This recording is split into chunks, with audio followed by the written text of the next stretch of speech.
Hello friends, once again welcome back in your best channel MS Coaching Institute. Friends, जैसा कि आज आप देख रहे हैं कि केमिस्ट्री में एक बहुत ही फेमस और मेरे समझ से आप में से हो सकता है कई सारे लोग न जानते हो कि which chemical is known as king of chemicals. हाँ दोस्तों, केमिस्ट्री की दुनिया में केमिकल्स का राजा किसे कहा जाता है और क्यों कहा जाता है। हो सकता है अगर आपको ये पता हो कि केमिकल का राजा किसे कहा जाता है, बट क्यों कहा जाता है, उसके पीछे क्या रीजंस हैं, ये मैं आज आपको बताने वाला हूं। आप ध्यान से देखिए, 10 मिनट का समय आपसे लूंगा और फिर से मैं आपको एक और नया नॉलेज दे करके जाऊंगा।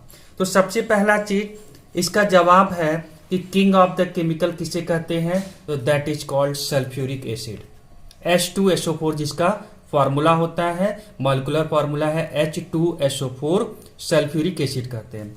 अब आप इतने पे ही मत सीमित रहिए, अब मैं आपको और भी चीज बताता हूं। इसका अदर नेम क्या होता है, हाइड्रोजन सल्फेट। देखिए SO4 को सल्फेट बोलते हैं और यहाँ हाइड्रोजन लगा है तो इसका नाम हो गया हाइड्रोजन सल्फेट। रुकिए रुकिए रुकिए दोस्तों, इतना ही नहीं, आपको लग रहा है ये तो हम जानते हैं, और आगे आइए। अब आता है कि इसका एक और फेमस नाम है जिसको हम कहते हैं oil of vitriol. Oil of vitriol, जी हाँ दोस्तों, सल्फ्यूरिक एसिड को ऑयल ऑफ विट्रियोल कहा जाता है। अब बात यह आती है कि आपके दिमाग में क्वेश्चन पक्का पिकअप हुआ होगा कि ये विट्रियोल क्या होता है, विट्रियोल वर्ड का मतलब क्या हुआ। तो देखिए, अगला चीज हम भी ये भी समझ लेते हैं कि विट्रियोल किसे कहते हैं। तो विट्रियोल का मीन्स होता है हाइड्रेटेड सल्फेट। जी हाँ दोस्तों, सल्फेट का फॉर्मूला क्या होता है, SO4। हाइड्रेटेड मतलब क्या होता है, वाटर मॉलिक्यूल प्रेजेंट हो, ठीक है। तो विट्रियोल का मतलब होता है जब सल्फेट हो प्रेजेंट और साथ में वो हाइड्रेटेड हो। हाइड्रेटेड मतलब वाटर मॉलिक्यूल उनमें प्रेजेंट हो, जैसे FeSO4.NH2O, जिसको हम क्या पढ़ेंगे, हाइड्रेटेड फेरस सल्फेट, ठीक है। दूसरा एग्जाम्पल, कॉपर सल्फेट हमारा है और ये भी हाइड्रेटेड है, तो ये क्या कहलाएगा, हाइड्रेटेड कॉपर सल्फेट।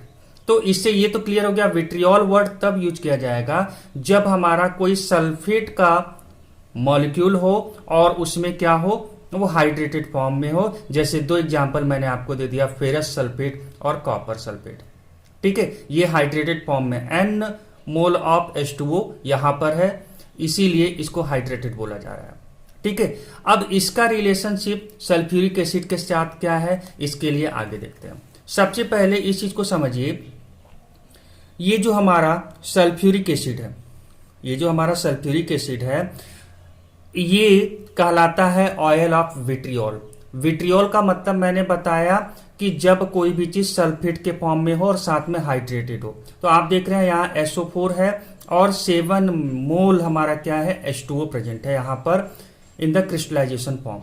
अब यहाँ पर अगर ये आयरन का सल्फेट होता है, मतलब हमारा आयरन सल्फेट हाइड्रेटेड फॉर्म में है जिसमें 7 मोल हमारा H2O मॉलिक्यूल प्रेजेंट है, तो यही है ऑयल ऑफ विट्रियोल, जिनसे हमारा सल्फ्यूरिक एसिड बनता है। जी हाँ दोस्तों, ऑयल ऑफ विट्रियोल जो सल्फ्यूरिक एसिड को कहा जाता है, क्यों, क्योंकि विट्रियोल का मतलब मैंने आपको बताया, मैं फिर से बता रहा हूं, सल्फेट जो हाइड्रेटेड फॉर्म में हो, तो आयरन का सल्फेट हाइड्रेटेड फॉर्म में यहां पर आपको दिख रहा है, और इसी से चूंकि सल्फ्यूरिक एसिड प्रिपेयर किया जाता है, H2SO4 प्रिपेयर किया जाता है, इसीलिए सल्फ्यूरिक एसिड को हम लोग ऑयल ऑफ विट्रियोल बोलते हैं।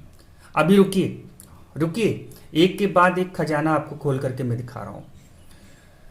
इसी को हम कहते हैं ग्रीन विट्रियोल, मतलब फेरस सल्फेट हमारा जो है, अगर वो हेप्टा हाइड्रेटेड है, मैं एक नाम और आपको अच्छे से बता दे रहा हूं। देखिए, इसको केमिकली क्या पढ़ेंगे, आयरन यहां पर कौन से ऑक्सीडेशन स्टेज में है, तो +2 ऑक्सीडेशन स्टेज। +2 में होता है तो फेरस पढ़ते हैं, तो हो जाएगा फेरस सल्फेट, और ये हाइड्रेटेड है, ये हाइड्रेटेड है, कितना हाइड्रेटेड है, 7 मोल है, तो हम पढ़ेंगे 7 के लिए हेप्टा यूज करते हैं, तो हो जाएगा फेरस सल्फेट हेप्टा हाइड्रेट। या इसी को हम क्या पढ़ सकते हैं, आयरन, और इसका ऑक्सीडेशन नंबर 2 फॉर्म में है, सेकंड है, तो रोमन में हम 2 ब्रैकेट में लिखते हैं, और सल्फेट। इसी को हम कहते हैं ग्रीन विट्रियोल। मेरी बात आपको समझ में आ चुका होगा कि सल्फ्यूरिक एसिड हमारा जो होता है वो ग्रीन विट्रियोल से बनता है, जिसका फॉर्मूला होता है फेरस सल्फेट हेप्टाहाइड्रेट। ठीक है दोस्तों, इसी से हमारा सल्फ्यूरिक एसिड बन करके तैयार होता है। इसी वजह से सल्फ्यूरिक एसिड को हम लोग क्या कहते हैं, ऑयल ऑफ विट्रियोल। अब एक एडिशनल नॉलेज और ले लीजिए जो मैंने यहां पर लिखा हुआ है, कॉपर का सल्फेट हमारा हाइड्रेटेड फॉर्म में है, इसके बारे में ले लेते हैं कि इसे भी कोई विट्रियोल कहा जाता है क्या, तो हाँ, इसे भी कहा जाता है। अगर हमारा कॉपर सल्फेट पेंटाहाइड्रेट है, मतलब कॉपर सल्फेट पेंटाहाइड्रेट, मतलब यहां पर वाटर मॉलिक्यूल 5 मोल में प्रेजेंट है, तो इस सेंस में हम इसे कहते हैं ब्लू विट्रियोल। इस तरह से डिफरेंट टाइप के विट्रियोल्स होते हैं। यहां पर मेन मेरा फोकस था कि सल्फ्यूरिक एसिड को क्या कहा जाएगा, तो इसे ऑयल ऑफ विट्रियोल कहा जाता है। और स्पेशली ये कौन सा विट्रियोल है, तो ये फेरस सल्फेट से बना हुआ है, इसीलिए इसको कहते हैं ऑयल ऑफ विट्रियोल। किसका, ग्रीन कलर का, मतलब ग्रीन विट्रियोल कहा जाता है। अब आ जाते हैं कि यहां पर सल्फ्यूरिक एसिड को क्यों किंग ऑफ केमिकल्स कहा जाता है। कुछ रीजन मैं आपको दे रहा हूं, ये रीजन भी पता होना चाहिए। किसे कहते हैं ये तो ठीक है, अच्छी बात है, आपको पता है, बट क्यों कहते हैं ये भी नॉलेज होना आपको जरूरी है। सबसे पहला चीज कि ये हमारा जो सल्फ्यूरिक एसिड है H2SO4 है, ये बहुत ही बेस्ट ऑक्सीडाइजिंग और डिहाइड्रेटिंग एजेंट है।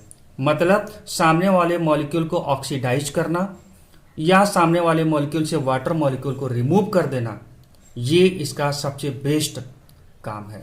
इसके अलावा ये क्या है, एक स्ट्रॉन्ग एसिड में से एक है और बहुत ही हाईली क्या है, कोरोसिव नेचर का है। ठीक है, कोरोसिव मतलब क्या होता है, कोरोसिव मतलब होता है कि किसी भी सरफेस को जाता है और उसको पूरी तरह से रिमूव कर देता है, डैमेज कर देता है, खराब कर देता है। अब इसके अलावा तीसरा रीजन आपको कि ये बहुत ही रिएक्टिव होता है अदर एसिड के कंपैरिजन में। और भी बहुत सारे एसिड्स आपको मिलेंगे, हाइड्रोक्लोरिक एसिड है, HNO3 नाइट्रिक एसिड है, उनके कंपैरिजन में अगर हम देखें तो ये बहुत ही ज्यादा रिएक्टिव नेचर का होता है। इसके अलावा इसका यूज जो है बहुत सारे इंडस्ट्री में डिफरेंट टाइप के प्रोडक्ट्स बनाने में किया जाता है, और यही चीज है क्योंकि ये हर जगह इस्तेमाल हो रहा है, इसी वजह से मेन फंडा आपको बोला जाए कि इसी वजह से इसे बोला जाता है king of chemical. Chemical industry में आ जाइए तो मैन्युफैक्चरिंग ऑफ किसके, हाइड्रोक्लोरिक एसिड बनाना हो, नाइट्रिक एसिड बनाना हो, फास्फोरिक एसिड जिसका फॉर्मूला क्या है H3PO4, मेटल सल्फेट बनाना है, ईथर बनाना है, प्लास्टिक वगैरह बनाना है, इन सब जगहों पर यूज होता है। इसके अलावा इनका यूज लेबोरेटरी में, बैटरी के अंदर में, डिटर्जेंट बनाने में, फर्टिलाइजर बनाने में, बहुत सारे फील्ड में इसका इस्तेमाल होता है। और लास्ट की पॉइंट, मेटलर्जी में भी इसका यूज किया जाता है। मेटलर्जी मतलब वो प्रोसेस जिसके थ्रू हम मेटल्स को प्योर फॉर्म में क्या करते हैं, एक्सट्रैक्ट करते हैं। तो कॉपर का एक्सट्रैक्शन करना हो, गोल्ड का प्यूरिफिकेशन करना हो, इलेक्ट्रोप्लेटिंग के फील्ड में जाना हो, हर जगह पर आपको ये राजा आपको मिल जाएगा, जिसे कहा जा रहा है क्या, केमिकल का राजा, that is king of chemical, that is sulphuric acid. तो आई होप सो कि आपको एक नया नॉलेज मिला होगा साइंस के फील्ड में, केमिस्ट्री के फील्ड में। और अगर आपको लग रहा है कि वाकई में ये वीडियो आपके लिए कारगर साबित हो रहा है, और इसी तरह से हमारे और भी वीडियोज को आप हमारे चैनल में जाकर के देखिए, आपको बहुत सारे नॉलेज मिलेंगे। और अगर आपको ये पसंद आया वीडियो तो आप इस वीडियो को लाइक करें, कमेंट के थ्रू अपना फीडबैक जरूर हमें दें। साथ में अगर आपने हमारे चैनल को सब्सक्राइब नहीं किया है दोस्तों, तो ये गलत बात हो जाएगी। आप जल्दी से जल्दी हमारे चैनल को सब्सक्राइब कर लें। Thank you so much for watching this video and have a nice day.